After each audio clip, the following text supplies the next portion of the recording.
In this video, I want to compare and contrast the Global and Miyabi Kaizen paring knives. Personally, I love the Miyabi Kaizen when comparing the two, but it really comes down to personal preference, so let's get into it off the bat.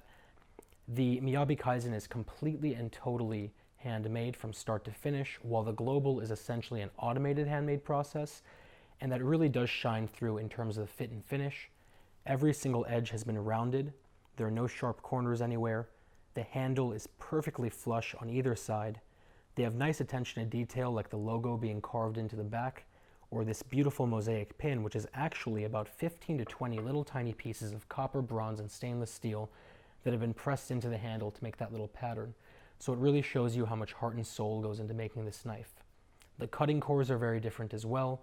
The Global is actually just one piece of metal. It is Chromova 18, which is a relatively soft steel, about 56 to 58. By contrast, the Miyabi is a cutting core of VG10, which is the gold standard in knife making, about 60-61, and it's then wrapped on either side with 32 layers of stainless steel, which gives it this beautiful Damascus finish. The cutting edges are very different too. The Global is ground down to a very respectable 15-degree cutting angle, but the Miyabi is ground down by hand using a 3-step process to an insanely sharp 9-degree cutting angle.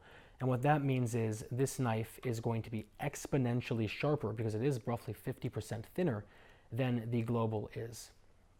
The knife has a full tang, and it goes through this micarta handle, which is a composite with a beautiful grain structure, while the Global, a lot of people don't realize this, does not actually have a full tang whatsoever.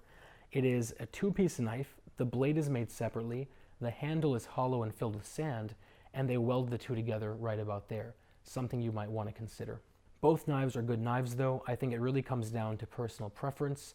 I'll put a link down to both below, and if you have any questions, any comments, or any concerns, as always, let me know, and otherwise I will talk to you very soon.